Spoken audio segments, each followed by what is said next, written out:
Hello everyone, welcome back to another problem tutorial from our Chapter 5 tutorial series for Financial Management course, BUS 223. In this video we're going to be looking at problem number 26 that says A. What is the present value of a 3-year annuity of $100 if the discount rate is 6%? Okay, so what we have here, as always, I always recommend you to draw your timeline, especially if you feel that the problem is a little bit more complex, that has multiple cash flows, for example. So what we want to know is what is the present value today, okay, at time 0, for a cash flow 1, 2, 3 that will be received at the end of each year for the duration of 3 years. So you're going to receive $100 at the end of year 1, another 100 at the end of year 2, and another 100, at the end of year 3. Okay? So remember the rules of using the annuity formula. You want to have a consistent cash flow stream, a regular cash flow, okay, distributed across a regular interval. Okay, so this is the case here. So 1 year, 2 years, 3 years. So there's 1 year, one whole year between each payment and the next. Okay, so we have a consistent cash flow and we have a consistent time interval. So there are multiple ways we can solve this. We can either use the present value formula, the regular one we were using in the previous problems, but that would mean that we're going to need to discount each amount on its own, and then we can add them all up to see what's the present value for all of the cash flows. Okay, or we could take a shortcut by using the present value of annuity formula. Okay, so let's write that down. The present value of annuity equals the cash flow. Some books use the term payment, so we could say PMT, but we'll stick to what your textbook uses. Okay, and then you multiply that by 1 over R minus 1 over R multiplied by 1 plus R to the power of T. Okay, so that is our formula. Now you could also replace this whole term right here by the present value interest factor of annuity from the tables that are available, the factors tables that are available in your textbook in Appendix A at the end of the textbook. Okay, so you can look up what's the present value interest factor of annuity for a 6% 3-year period, and you will take the factor and just multiply it by the cash flow in the question. We're not going to do that here. We're going to do the formula. So let's start substituting our amounts.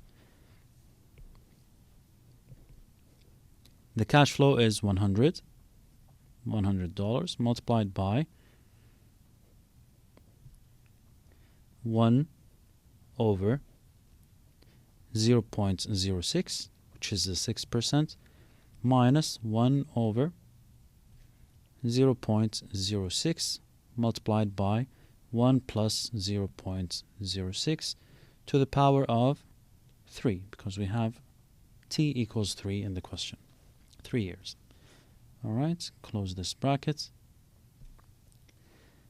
And now we'll just run the numbers on our calculators. What I would like to do, and I would suggest that you do the same, is that you just calculate this on its own first and then multiply it by 100. Okay, just to simplify your calculation a little bit. So I will open the first bracket. 1 divided by 0.06. Okay.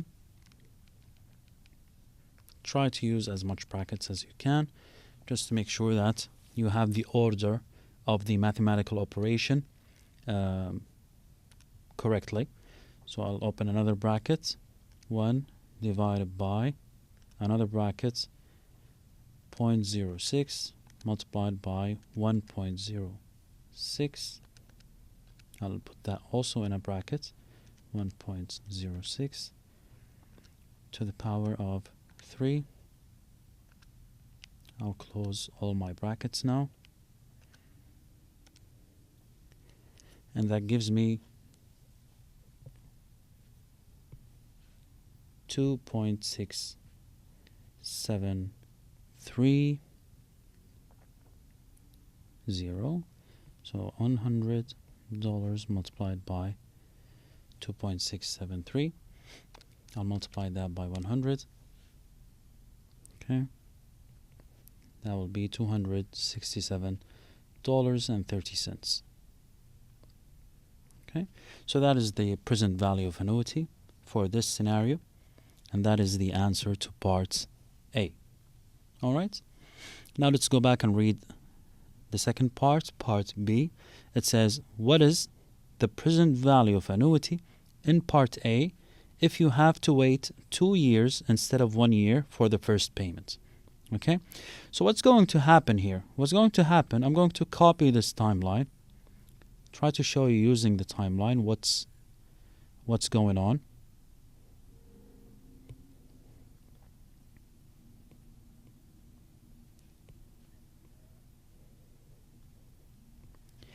So what's going to happen here is that we are not going to get any payment right here in the first year, and our payment is only going to start occurring or accruing after the second year. Okay, so our timeline is going to increase by 1 year, right? Which means that we have shifted all of the payments 1 year. We've delayed each payment 1 year, right? So now we have already calculated what would be the present value right here. Okay, it's going to equal the amount that we just calculated, which is $267.30. So based on the scenario, how we're going to approach this, we're going to take this present value of the annuity of 3 consecutive years right here, and then discount it 1 more year to find this. اوكي، اتمنى تكون هذه الجزئية واضحة. السؤال في الفقرة الأولى افترض انه احنا راح نستثمر في استثمار راح يعطينا 3 دفعات من $100 على كل سنة لمدة 3 سنوات. $100 $100 $100. اوكي، ابتداء من السنة اللي بعد الاستثمار نفسه. يعني هنا لو فرضنا هذه السنة 0، هنا خلينا نرجع للتايم لاين هذا، سنة 0 ابتداء من السنة الأولى نهايتها راح نستلم $100 كاش فلو، واللي بعدها $100 واللي بعدها $100.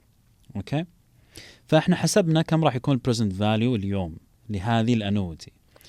بعدين في السيناريو الثاني قال افترض انه لو تأخرت الدفعة الأولى سنة زيادة، يعني بدل ما نستلمها في نهاية السنة الأولى راح نستلمها في نهاية السنة الثانية، فكأنه دفينا هذه كلها أجلناها سنة إضافية. فبالتالي حسبتنا اللي راحت هذه ما راحت سدى، راح تكون هي البريزنت فاليو في السنة الأولى. اوكي، يعني كأن أخذنا هذه السنوات سوينا لها ديسكاونتنج، طلعنا كم راح تكون قيمتها في نهاية السنة رقم 1. اوكي، فكل اللي علينا نسويه الحين انه نعمل لها ديسكاونت اضافي باستخدام قانون البريزنت فاليو العادي. راح ناخذ نفس هذه القيمة ونسوي لها ديسكاونت، نرجعها كمان سنة للوراء حتى نطلع البريزنت فاليو في time equals 0 or t equals 0. Alright, so we're going to discount this further. One more, using the present value formula, which is present value equals the future value divided by 1 plus r to the power of t. Okay? The future value now in this scenario is going to be this amount right here. Okay, so that means our prism value is going to be $267.30 divided by 1.06, and the t is equal to 1, so we can just ignore it if you want. Okay. All right. So 267.30 divided by 1.06. And that's going to be 252.169, so I'm going to round it up to 17. And that would be your answer for part B. So the prism value at time 0 is going to equal 252.17. All right? I hope that you found this video useful. If you still have any questions, please feel free to drop them down in the comments. And until I see you in another problem tutorial, keep on learning, and I wish you the best of luck.